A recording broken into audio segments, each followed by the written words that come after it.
Hello, ladies, and thank you for joining me for this week's episode of Queen's Journey. Over 10 million women annually fall victim to domestic violence.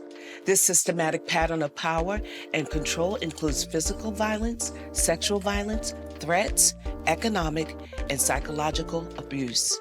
Sometimes the abuse is highly visible and other times completely undetectable. With the help of our special guests, we will find out how to recognize such abuse and become better advocates for women everywhere. Helping each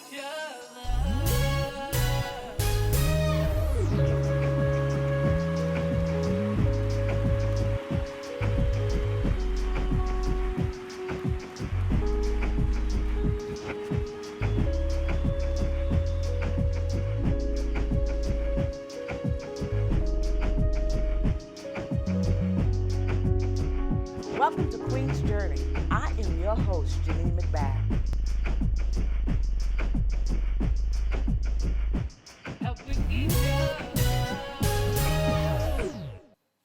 Today's guest is a domestic violence survivor, advocate, activist, and motivational speaker. Please help me welcome Nisha Himes. Hi, Nisha. Hello. Thank you so much for being a part of this episode. We are just so excited that you have come to share your story with us today. Thank you so much, Lady J, for having me. Well, we're glad you're with us. Listen, tell us a little bit about who you are and what you are passionate about. Okay, so my name is Nisha Himes. I'm a domestic violence survivor, as you said, turned advocate, activist. I'm very passionate about bringing awareness to domestic violence, not just in our community, but in our community and beyond. I am a domestic violence specialist in doing this work, having worked in the community through my nonprofit organization, but also with local prosecutors' offices, law enforcement agencies, and just learning the different avenues to bring awareness and eradicate domestic violence. Oh, that is so awesome, Nisha. You. Often we hear the story of how relationships end, but the beginning is just as important. So, can you kind of tell me, how did you meet your partner? Yes, so I met my partner through a former coworker. Okay. This is actually her brother. So every other day or so, she would say, "I need you to meet my brother. Uh-huh. You guys have a lot in common." Mm-hmm. I eventually did meet him at a birthday party that she had, and we hit it off. Mm-hmm. We exchanged phone numbers at the end of the night, and we began, I would say, just dating, getting to know one Mm-hmm. another. That stage where it's what you doing, beautiful, Uh-huh. how was your day, all Yes, that stuff yes. as ladies eat up, Right. and it just took off from there. Wow.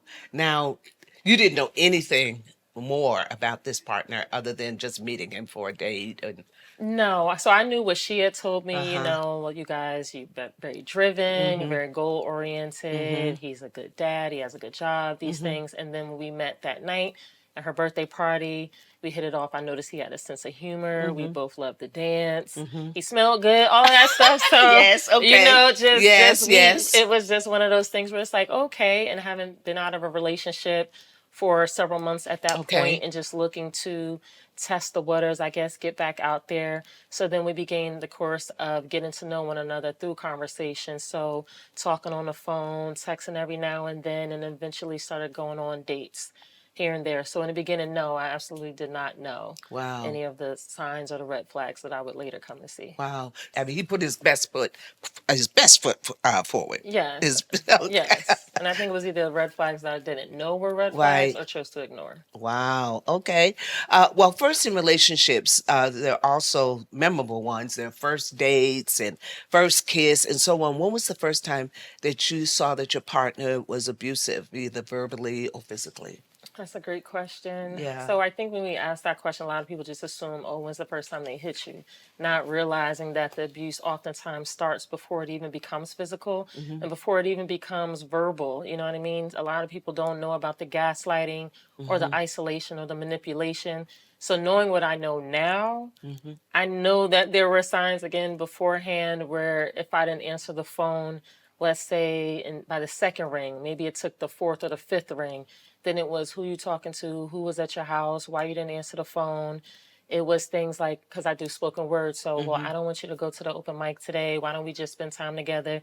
If you was really feeling me like I was feeling you, Mm-hmm. then you would want to spend more time. So these are these things that at the time I was just like, oh, he just likes me. He wants to spend time. Or I didn't question the fact that I had to explain why I didn't answer the phone by the second ring. It was the third or the fourth ring. So I would say the first year presented some signs, but by the time I recognized it, it was already physical. And even then, because Okay. I would fight back, I would defend myself, as a lot of women do. They say, well, I fight back. Everybody fights in relationships. So even then, when it became physical, I didn't look at it as abusive because I had a preconceived notion of what a domestic violence victim looked like. And Right. by my count, that wasn't me. Right. Right. So, you kind of, over that year, you kind of, did you ignore it kind of and just let it keep going and just said it'll change, or maybe I Yes. can change him? Yes, because the ones that I didn't know were signs or red flags like love bombing, the gaslighting, I guess, which we'll talk about a little bit, Yeah. but I just didn't know that was signs of, okay, this relationship is unhealthy and leading to being toxic and outright abusive. But what I did see, I wrote it off. I was like, oh, he just had a bad day, or oh, he said Right. sorry, or I'm being too sensitive, or being dramatic, or overreacting. So even when it didn't feel right and I knew something was wrong, I was just like, Mm. that's not what this is. Because I was always told domestic violence looks like black eyes, domestic violence Right. looks like Right. Right. bruises. So before Right. it even got to that point, I was just telling myself, no, I would never be in a situation like that. So that's not what this is. He just Right. has a bad day. Well, talk to us a little bit about gaslighting because I'm unaware of what that Okay. is, and maybe our audience would like to know what is Sure. gaslighting. So, gaslighting is a very, very common and effective form of psychological and emotional abuse. Mm.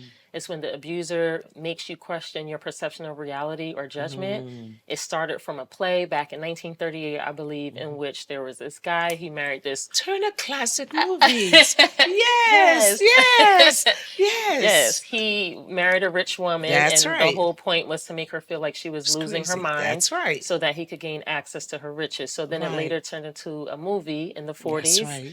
and that's basically what it's on. So it could be something as simple as, if I took your bracelet and hid it somewhere, and then you came to me and said, hey, have you seen my bracelet? And I'm like, no, I haven't seen it. And you said, I had it right here on this couch. And I say, no, I haven't seen it. And then I miraculously find it from the place where I hid it Right. and say, oh, I found this on the desk. You would lose your head if it wasn't attached. That's right. So then you're just like, wow, okay, I thought I had it here, but they found it over there. Right. So then it's, you know what, you called me this name. I didn't appreciate when you called me this name. And it's like, I never said that. You must have misheard me. You know what, you had a long day. You're stressed out. Let me just fix you a glass of wine, and you'll be okay. So then when the abuse and these things actually start happening, you really question if you're remembering these things correctly. You question if you're being dramatic, or if you're Right. being too sensitive, or you're Right. overreacting. If it's like, I was just playing with you. You're trying to pick a fight with me for what? I love you. I wouldn't pick this fight with you. Why are you trying to start with me? So you start questioning if these Right. things are really happening, and it makes it that much easier to ignore the abuse or overlook it because you don't believe that it's happening. Right. So it's also a source of manipulation. Absolutely. Absolutely. I can't tell you how many women I've spoken to who have visible bruises on them Right. and will ask me, do you see these marks on my neck? And when I tell them, yes, I do, then they break down crying because their partner has convinced them that not only are there no marks there, but that they never assaulted them in the first place for those markings to be there.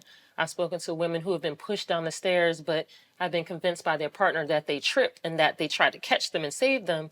So by the end of that conversation, they're apologizing to their partner for accusing them. So that's how effective it is. So when we talk about the worth of a woman, Yes.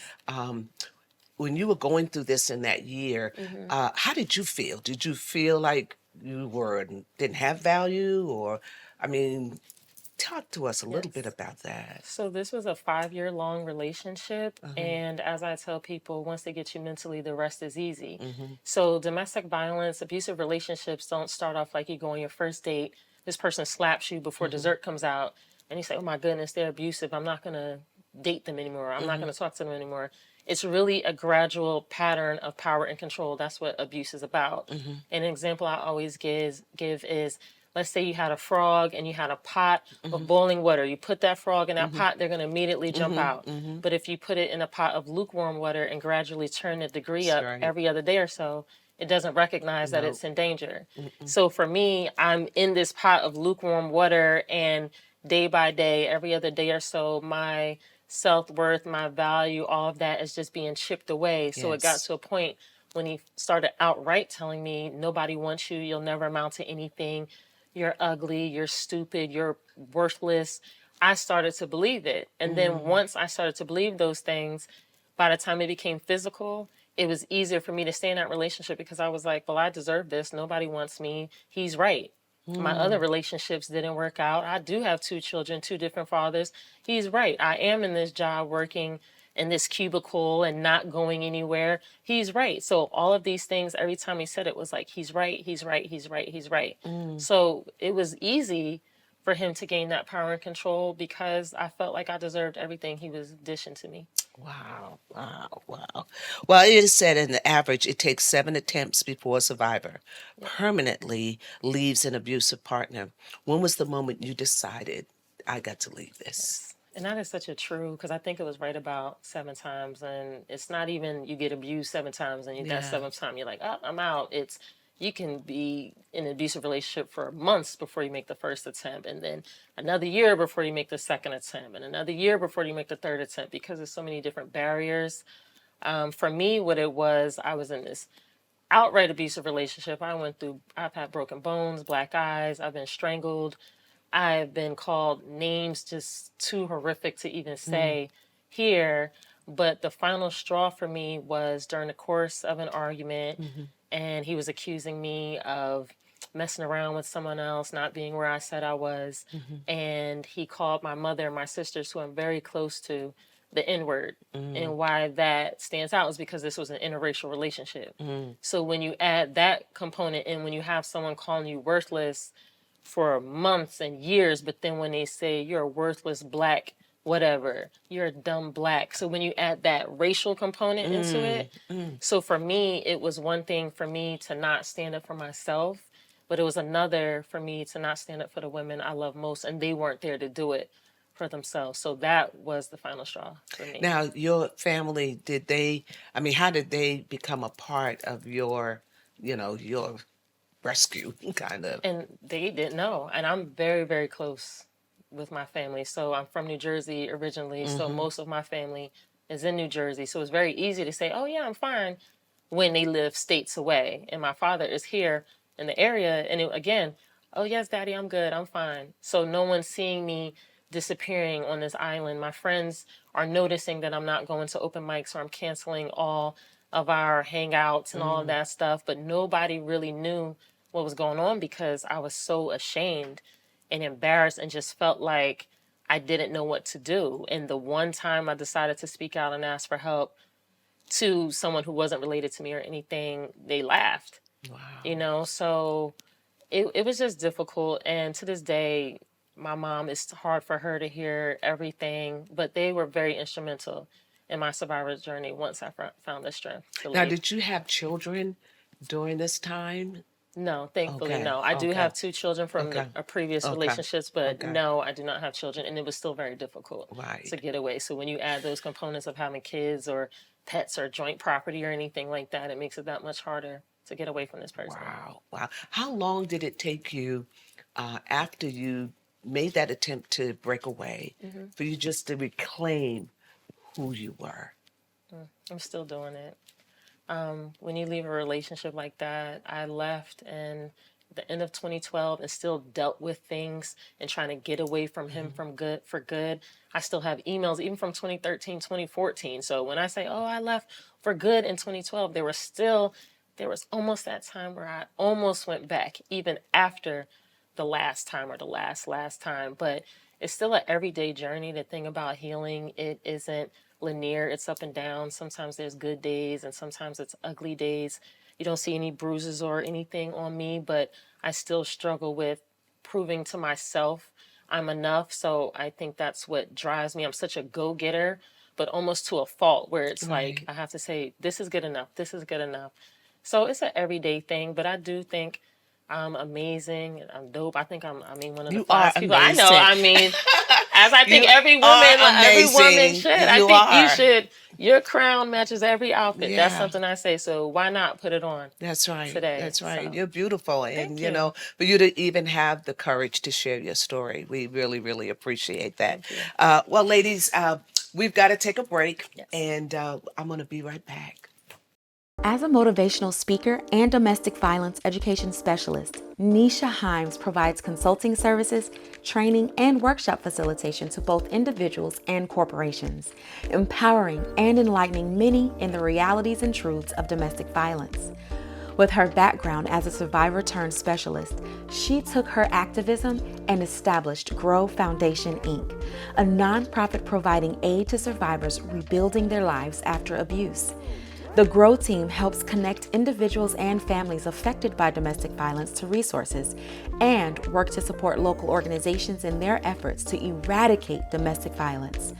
To contact Nisha Himes Consulting, call 757-384-6956. To connect with GROW Foundation, Inc., call 757-777-3359 or text their hotline at 757-835-8204. Well, we're back, and we're so glad that Nisha Himes is with us today, and she's sharing her story. And we're just so excited about you being with us today and being able to share your story. I know you've been in a music video, and let's talk about that a minute. You've been in a music video. Yes, You're yes, boxing, yes, yes, okay? yes. Because you do some boxing. I do. Okay. I'm a little nice with it. Okay. Tell me, how did you feel doing that? So that was very empowering. I have a friend, her name is Roberta. She's an amazing artist here locally, but not just locally, like nationally, a country singer. Uh-huh. And just breaking barriers as far as Wow. being a woman of color in that Right. genre. So she Right. contacted me earlier this year. She said she has this song called Too Much of a Woman, Mm-hmm. and she wanted to just spotlight what she deemed a strong woman who has overcome adversity. Oh. And we talked about the video, what we wanted it to look like, and we shot it at the boxing gym that I go to. Shout out to Match Bout. Yes. So we shot it at the boxing gym, and it was about a 12-hour shoot. So me working out for 12 hours, it was freezing. They kept spraying us with water bottles to make it look like we were sweating, but really it was freezing in there. And it was amazing. And when the final project came out, it was featured on country music television, that's and in May awesome, premiered at Nisha. Times Square. Oh, that's so awesome. Thank And I you. mean, you're a good little boxer too. I have Yes, to thank say, you. I've seen your stance Thank and you, everything. thank you. And I bought some of your boxing Yes, gloves, and I yes. use them. And my trainer would say, "You're really hitting me hard." As you should. Why not? That's right. Right. I want to get it out. But Right. I understand when you originally decided to give back to families affected by domestic violence, you received some resistance. Talk about Yes. that a little bit. Yes. So I started sharing my story after I left that relationship via my spoken word poetry. And the more I started doing that, the more I started getting asked to speak at various places like schools, churches, rallies, things like that. So what would happen is that survivors started reaching out to me for advice. So Yeah. for me, what was supposed to help heal me, I found was helping other people. So I said, well, I want to do more.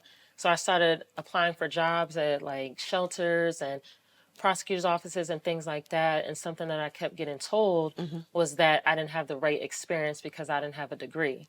And for me, I'm all for higher education. I'm actually in school now, but there's no piece of paper on this earth that can tell you how to survive domestic violence if you've never gone through it. So I don't know if it was the rebellion, me being from Jersey, but I said, I'm Right. going to start my own organization. Right. And who's going to tell me I don't have the right experience to run my own nonprofit? Right, So right. I started Grow Foundation in August of 2016. Congratulations. Thank you very much. Thank you. Awesome. And we'll be 7 years old in a couple of months. Wow. And so Grow is now reaching women that have been domestically abused. Yes. Okay. And kind of tell me a little bit about what it does. Sure. So GROW stands for Girls Recognizing Our Worth, and we help women. We also help men, those in the trans community, LGBT. If you have been victimized by domestic violence, we're here to offer that support. So we have 3 main programs, crisis intervention being one of them, where we'll put a survivor in emergency hotel lodging at an undisclosed location in the event area shelters are not able to take them. If they're Right. full, COVID, around that time, it was very difficult for survivors to Right. get into shelter. We Right. also have a monthly support group that we facilitate at the boxing gym. Right, So that's right. facilitated by myself and a licensed therapist. And then we also teach boxing techniques as well. And we do a lot of community outreach and Wow. awareness as well. Wow. That's so awesome. So proud of you. Thank you. And I know that abuse is not just a man and a woman. Right. It could be a woman and a woman Yes. abused, or even a man being abused. Have you seen that statistically? How is that? Yes. So statistically, is 1 in 3 women will experience domestic violence, with 1 in 4 being severely impacted by severe intimate partner violence. And there's 1 in 4 men who will experience intimate partner violence, with 1 in 7 experience severe intimate partner violence. So doing the work that I do in the community through my nonprofit organization, we've had a few men come as far as within the last 7 years, but when I worked in the prosecutor's office and the law enforcement agency, that's where I saw the most male cases. I think with the community advocacy, men have to feel more comfortable. Right. One, recognize that, okay, Right. I am a man, but I can Right. experience domestic violence. Right. But working in the legal system, then these are people who are forced to be in this system. So if the police came out and now there's charges that have been pressed and now they have to go to court, that's when they were seeing me when I was the victim advocate, or when I work in the police department and we're getting these police reports and I'm having to call and say, hey, hello, sir, I understand you was in a domestic violence situation. And that whole dynamic, I mean, Yeah. some of the worst cases I've seen have been men, not just amongst men, but as a whole. Wow. In the 10 years that I've been doing this, some of the worst cases I've seen have been men, where women have been the aggressors, or if it's man on man, yeah. Wow. Yes. Wow. Now, how do you feel? Because working with women, you become very passionate Yes. about what you do. I work with the House of Esther. I get very locked into these women. Yes. And, but how do you feel when don't, they don't keep going? They just go back. Yeah. How do you feel? That's tough. It's tough as a survivor. It's tough as an advocate. It's tough because you understand it. You understand that it's about planting the seed. So even if something I say doesn't make them make the decision today to say, you know what, I'm done, maybe they'll remember it a month from now, or 6 months from now, or a year from now. And I've actually had that, where survivors have Yeah. fallen off the face of the earth. They're not answering my calls, my emails, none of my advocates, or they're not answering calls from them. So I just have to pray for them and say, okay, I just hope they're Right. okay. And Right. then a year or two later, they reach out and say, you know what, when you said this to me 2 years ago, I always remembered that. And now I'm safe and I'm happy and I'm happily married and I'm in school Oh, and I'm that's working. good. So that's happened more times than I can count. So I just have to hold on to that. Yeah. And then know that even for the ones who do go back and may make the choice to never leave that situation, that I've done my part, and that hopefully they find the courage and find the Right. strength to be able to make that decision. So it's a seed that you sow, Yes. in Yes. them. And, eventually that seed will grow and Yes. they'll make a change, Yes. they make the right decision. But it's the planting of the seed, Yes. and we plant seeds and we're not sure how they're going to grow. We don't know whether we're going to be the part of that growth, but somewhere along the line, somebody else will come along and water that seed and Exactly. help them along the way. That's so Exactly. good. What can people in the community do to help your organization? That's a great question. Yes. Money. No, I'm joking. Money. Oh, money No. works. Money works. Money works. The problem, I mean, is bigger than us. Everyone knows someone who's experienced domestic violence, even if you don't know that you do. It affects us all literally. It doesn't just stay within the four walls of those homes. It affects children who are going to school and witnessing these things in their home. It's affecting the woman who goes to work and is covering bruises. That's something I used to do all the time. And so ways that you can help, one is be a support system to a survivor. I would rather a survivor not have to call Right. Grow Foundation or a local DV Right. shelter or the national hotline. I would rather them be able to not even get in that situation. So if we can be proactive rather than reactive, Right. and start empowering one another, these that's girls, good. these women. That's good. If you are inclined to help Grow, as far as just reaching out to us, as far as volunteering, we're always looking for dedicated volunteers because we cannot do this work alone. That's right. You can go to our website and look at items that we need as far as donating, whether it's toiletries, whether it's clothing, shoes, undergarments, money, because it takes money to be able to put these Yes. survivors in That's right. hotels, or to get That's them right. an Uber or Lyft, to get to the magistrate's office or the police department or to that job interview. You can also help by spreading the word about domestic violence, Right. doing things like this, Right. using your platform. You don't have to be an advocate Right. to be part of the change that we need to see. You can just be someone who says, you know what? I feel like my neighbor is going through something. I'm going to give her a hotline number. Right. And that makes a world of a difference. So it's Right. about being a champion for the cause and doing what you can with the resources that you have. That's awesome. And, as we have talked, and how Sylvester wants to be a partner in Yes. helping you with these young ladies, and I know the hotlines really do work because we just got one of our ladies in our transition home through the Awesome. hotline, so they do work. And, we got a whole lot of work to do. And as a community, we can make this work. Yeah. A community of women or even men that will give and just see what can I do to help somebody. Yeah, we gotta be, and no victim blaming. It's easy to say, well, why don't you just leave, which is the question. It's not as easy as that I that. hate. And the thing is, I remember asking a friend that when I was in my 20s, her going through this abusive relationship. I was like, girl, why don't you just get out?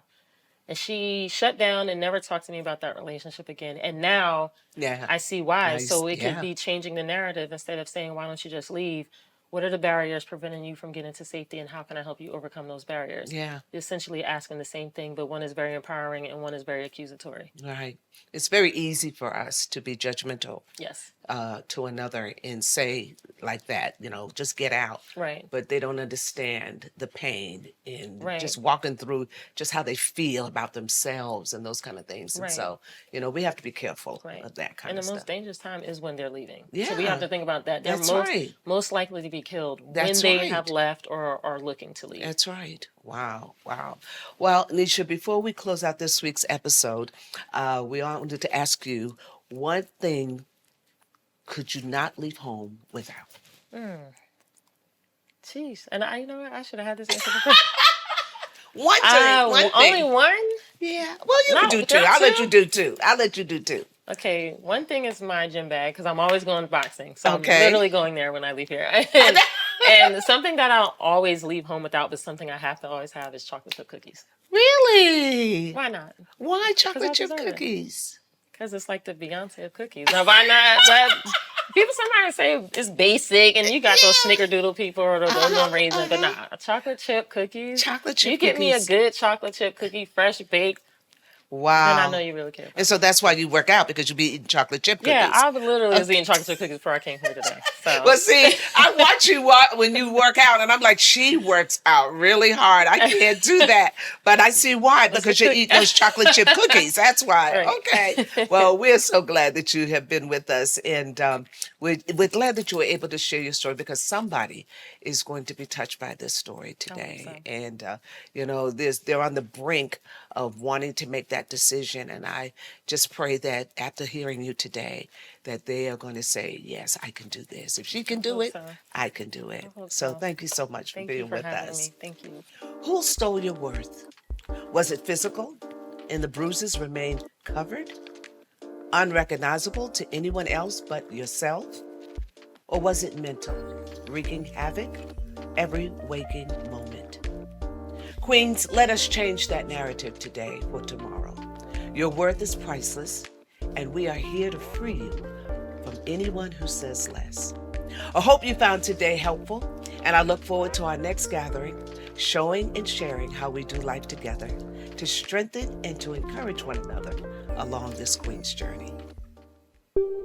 This is a love note. A love note dedicated to every single word that was supposed to tear me down.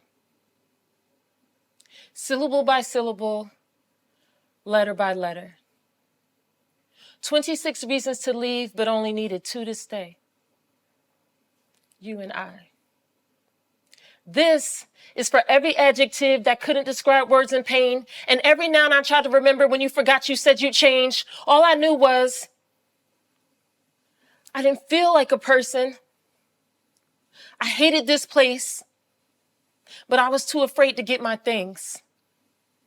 This is for all of your I love yous when I didn't love myself, and every empty I'm sorry when I didn't value my wealth. I am priceless, and well, you